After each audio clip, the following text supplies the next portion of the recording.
Hello दोस्तों, आज हम बात करेंगे दिल्ली जाते ट्रक ड्राइवर और सुडेल की घटना। राजस्थान की तपती गर्मी धीरे धीरे रात की ठंडी खामोशी में बदल रही थी। जैसलमेर से दिल्ली जाने वाला लंबा हाईवे लगभग सुनसान हो चुका था। दूर दूर तक सिर्फ ट्रकों की हल्की रोशनी और हवा की आवाज सुनाई दे रही थी। इसी सुनसान रास्ते पर एक ट्रक तेज रफ्तार से बढ़ रहा था। ट्रक चला रहा था महेश चौधरी, उम्र करीब 35 साल। कई सालों से वह इसी रूट पर ड्राइविंग कर रहा था। उसे रात का सफर पसंद था, कम ट्रैफिक और लंबा खुला रास्ता। लेकिन उस रात कुछ अलग था, कुछ ऐसा जो उसकी जिंदगी हमेशा के लिए बदलने वाला था। महेश ने घड़ी देखी, रात के करीब 2 बज रहे थे। उसने रेडियो ऑन किया, लेकिन सिग्नल बार बार कट रहा था। उसने हल्की जुमहाई ली और ट्रक की स्पीड थोड़ी कम की।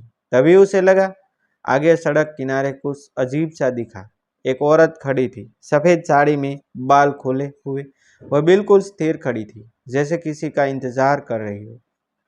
महेश ने पहले सोचा कि शायद कोई गांव की महिला होगी, लेकिन इस सुनसान हाईवे पर रात के 2 बजे अकेली औरत, यह बात उसे थोड़ी अजीब लगी। उसने ट्रक आगे बढ़ा दिया, लेकिन जैसे ही वह कुछ दूरी पार कर गया, उसे अचानक रियर व्यू मिरर में वही औरत दिखाई दी। वह अब भी सड़क के बीचों बीच खड़ी थी। महेश का दिल थोड़ा घबराया। उसने सिर झटक और खुद को समझाया कि वह यह उसका भ्रम है। लेकिन तभी अचानक ट्रक के अंदर एक हल्की सी आवाज़ आई, जैसे कई धीरे धीरे से दरवाज़ा खटखटा रहा था। वो महेश ने चौंक कर बगल में देखा, कोई नहीं था। उसने गाड़ी रोकी नहीं, लेकिन उसका दिल तेजी से धड़कने लगा। कुछ ही मिनट बाद वही औरत अचानक ट्रक के सामने आ गई। महेश ने जोर से ब्रेक मारा। ट्रक चीखती आवाज के साथ रुक गया। उसका दिल जोर जोर से धड़क रहा था। उसने खिड़की से बाहर देखा, वही सफेद साड़ी वाली औरत अब वह ट्रक के बिल्कुल सामने खड़ी थी। उसका चेहरा साफ नजर नहीं आ रहा था, बाल पूरे चेहरे पर फैले हुए थे। महेश ने हिम्मत जुटाई और खिड़की खोलकर पूछा, कौन हो तुम? इस वक्त यहाँ क्या कर रही हो? औरत ने धीरे से सिर उठाया। उसकी आवाज़ बहुत धीमी थी। मुझे दिल्ली जाना है, क्या आप मुझे लिफ्ट दे सकते हो? महेश कुछ पल के लिए चुप रहा हो गया। उसने मन में डर और दया दोनों थे। उसने सोचा, अगर यह सच में मुसीबत में हो तो मदद करनी चाहिए। उसने दरवाज़ा खोला दिया। औरत धीरे धीरे ट्रक में चढ़ी और उसके बगल वाली सीट पर बैठ गई। जैसे ही वह बैठी, ट्रक के अंदर का माहौल अचानक ठंडा हो गया। महेश ने महसूस किया कि जैसे तापमान अचानक गिर गया हो। उसने एसी भी बंद कर दिया गया, फिर भी ठंडी बढ़ती जा रही थी। महेश ने धीरे से पूछा, तुम्हारा नाम क्या है? कुछ सेकंड तक कोई जवाब नहीं आया। फिर उसने कहा, मेरा नाम राधा है। उसकी आवाज़ में एक अजीब सी गूंज थी, जैसे वह दूर से बोल रही हो। महेश ने बात आगे बढ़ाने की कोशिश की, लेकिन राधा चुप रही। वह बस खिड़की के बाहर देखती रही। कुछ देर बाद महेश ने देखा कि ट्रक का रेडियो अपने आप चालू हो गया। उसमें से अजीब सी खड़खड़ाहट की आवाज़ आ रही थी। फिर अचानक एक औरत की चीख सुनाई दी। महेश ने घबराकर रेडियो बंद कर दिया। उसने राधा की तरफ देखा। वह अब भी चुप थी, लेकिन इस बार उसकी होठों पर हल्की सी मुस्कान थी। महेश के शरीर में सिहरन दौड़ गई। थोड़ी देर बाद महेश ने फिर से रियर व्यू मिरर में देखा, और जो उसने देखा उससे उसका खून जम गया। मिरर में सीट खाली थी, जबकि राधा उसके बगल में बैठी थी। उसने घबराकर सीधा उसकी तरफ देखा। वह वही थी, बिल्कुल शांत। महेश का गला सूख गया। उसने धीरे से पूछा, तुम मिरर में क्यों नहीं दिख रही हो? इस बार राधा ने धीरे धीरे उसकी तरफ अपना चेहरा घुमाया। उसके बाल धीरे धीरे हटे और जो चेहरा सामने आया वह इंसान नहीं था।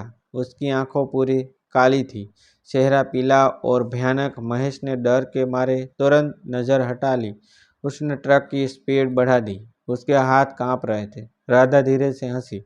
डर गई? महेश कुछ नहीं बोला। उसका दिमाग काम करना बंद कर चुका था। कुछ ही देर में ट्रक एक पुराने डब्बे के पास पहुंचा। महेश ने तुरंत ट्रक रोक दिया और नीचे उतर गया। वह भागकर ढाबे के अंदर गया। वहां एक बुढ़ा आदमी बैठा था। महेश ने हाँफते हुए कहा, बाहर मेरे ट्रक में एक औरत है। बूढ़ा आदमी उसे ध्यान से देखने लगा। फिर उसने धीरे से पूछा, क्या वह सफ़ेद साड़ी में है? महेश के होश उड़ गए। उसने सिर हिला दिया। बूढ़े ने गहरी सांस ली और कहा, तुमने बहुत बड़ी गलती कर दी।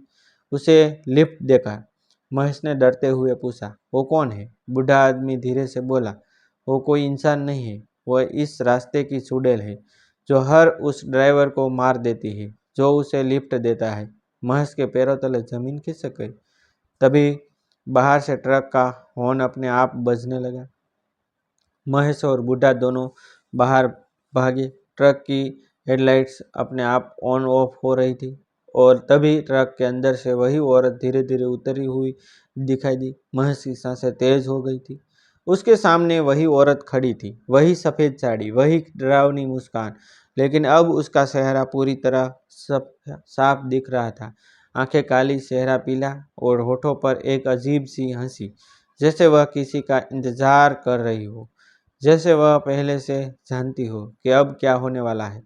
ढाबे वाला बूढ़ा आदमी धीरे से बोला, भाग यहाँ से, अभी भाग वरना बस नहीं पाएगा। महेश ने बिना देर किए ट्रक की चाबी उठाई। वह तेजी से ट्रक की तरफ दौड़ा, लेकिन जैसे ही वह पास पहुंचा उसके पैर अचानक भारी हो गई, जैसे कहीं उसे रोक रहा हो।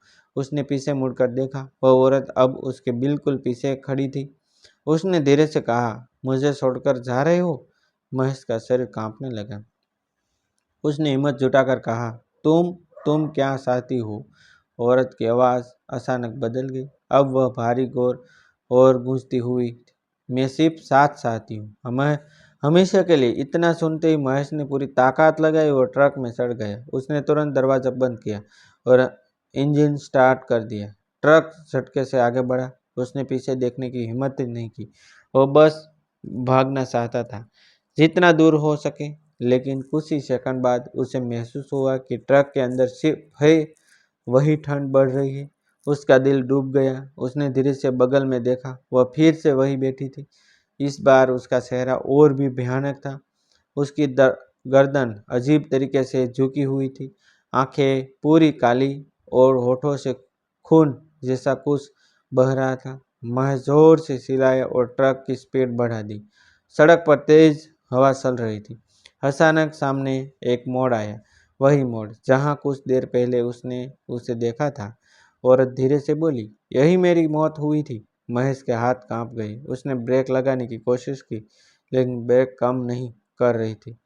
ट्रक तेजी से उसी मोड़ की तरफ बढ़ रहा था। औरत की हंसी गूंजने लगी, अब तुम भी यही रहोगे, मैं हमेशा के लिए। महेश ने आखिरी कोशिश में स्टीयरिंग घुमाया। ट्रक जोर से हिला, टायरों की आवाज़ गूंजी और फिर एक जोरदार धमाका हुआ। कुछ देर के लिए सब शांत हो गया। अगली सुबह उसी हाईवे पर लोगों की भीड़ लगी थी। पुलिस और एम्बुलेंस मौके पर पहुंच चुकी थी। एक ट्रक बुरी तरह पलटा हुआ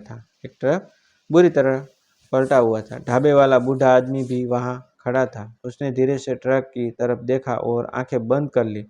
लोगों ने कहा, फिर एक ड्राइवर गया। पुलिस ने जब ट्रक के अंदर देखा तो महेश की लाश ड्राइविंग सीट पर थी, लेकिन उसके चेहरे पर डर के साथ एक अजीब सी बात थी, जैसे वह आखिरी पल में किसी को देख रहा हो। और सबसे डरावनी बात, सीट के पास कांच पर किसी ने उंगलियों से लिखा था, मैं फिर आऊंगी। उस दिन के बाद उस हाईवे पर रात के समय कोई अकेले सफ़र करने की हिम्मत नहीं करता। डिस्क्लेमर, यह कहानी लोक कथाओं और जनश्रुतियों पर आधारित एक काल्पनिक रचना है।